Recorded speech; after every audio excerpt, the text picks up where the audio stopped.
In air conditioners, it is often the capillary that is used, as well as in household refrigerators. That's because it has caught up with the temperature and that's all it costs.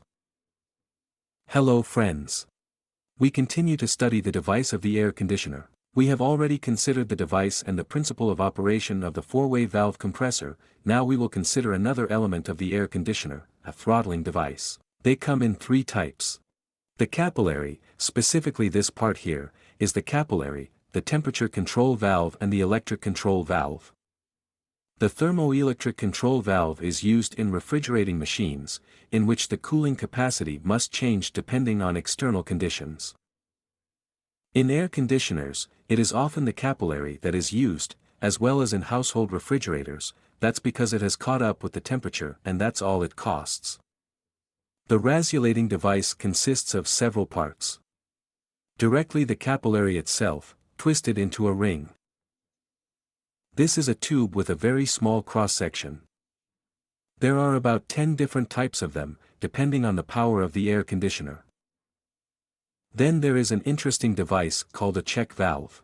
Here it is. It is necessary in order to change the length of the capillary depending on the direction of movement of the refrigerant. That is, when the air conditioner is running cold, the refrigerant moves from the condenser through the capillary, throttles, loses pressure, passes straight through the check valve and gets to the fitting.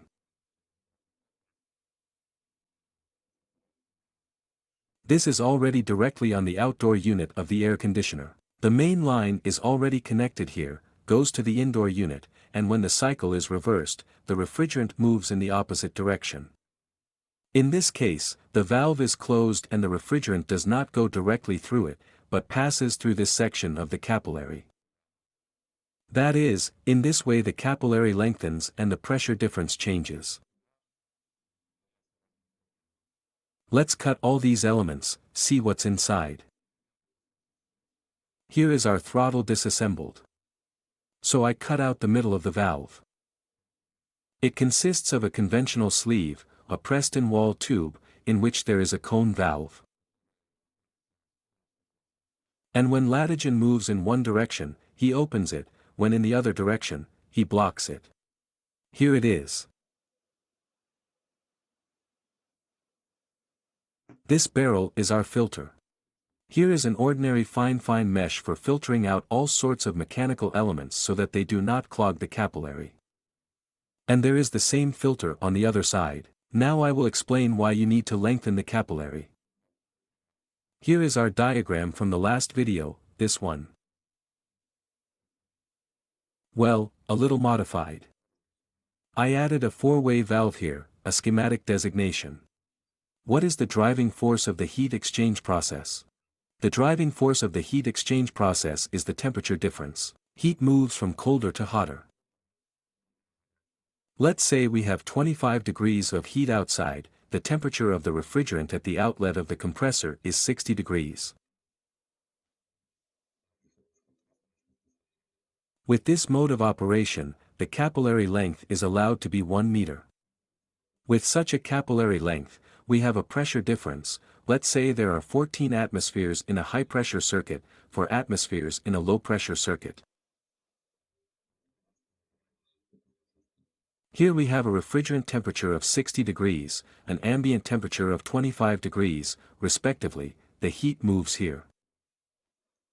Here the temperature of the refrigerant is 2 degrees, let's say the temperature of the room is the same 25 degrees, the heat is moving here.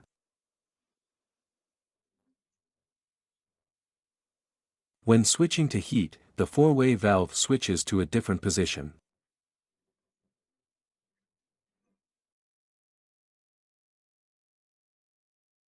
That is, the heated refrigerant no longer enters the condenser immediately, but goes into the evaporator, into another heat exchanger. At the same time, the capillary lengthens, for example, plus half a meter, that is, its length is already 1.5 meters, and if the length is longer, then the pressure difference will be different. There will be 16 atmospheres here, and 2.5 or 3 atmospheres here.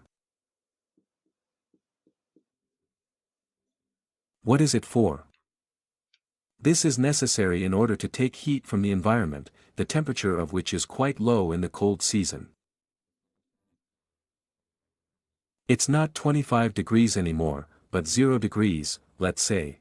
That is, we need to extract heat from 0 degrees, and for this the refrigerant must have a temperature of at least minus 10 degrees. The refrigerant coming out of the compressor enters immediately into the indoor unit, heated from a temperature of about 60 degrees and a pressure of 16 atmospheres.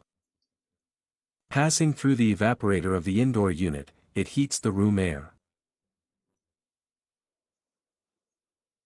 The temperature is already moving from the refrigerant to the room environment. Then, passing through an elongated segment of the capillary, the pressure of 2.5 to 3 atmospheres drops and at the same time its temperature changes to minus 10 degrees. This temperature is lower than the ambient temperature, which is 0 or plus 5 degrees. This is the average temperature at which the operation of air conditioners is allowed. Well, they will work at a lower temperature, but then they will not be able to extract heat from the environment, that is, their efficiency will decrease very much. That's why we need a change in the length of the capillary, which is realized due to this check valve. In this mode of operation, when the temperature of the refrigerant is below 0, the condenser will eventually become covered with frost and freeze. To do this, the air conditioner has an attack mode. Well, after some time of operation, it is set by the manufacturer or there may be a sensor that fixes it, as it were. Here, but often it's just sewn up programmatically, that let's say he works well for an hour for heat, then turns on the attack mode, that is, he switches the hot refrigerant, redirects it to the condenser so that it is sized.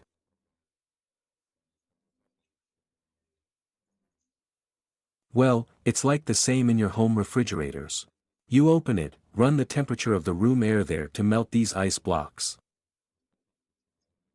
The same thing happens here only due to the hot refrigerant. It's just that they switch it there for 20 to 30 minutes, turn off the indoor unit, switch the four-way valve and start working as if in the cold, let the hot refrigerant through the condenser to melt the ice blocks that are frozen on it.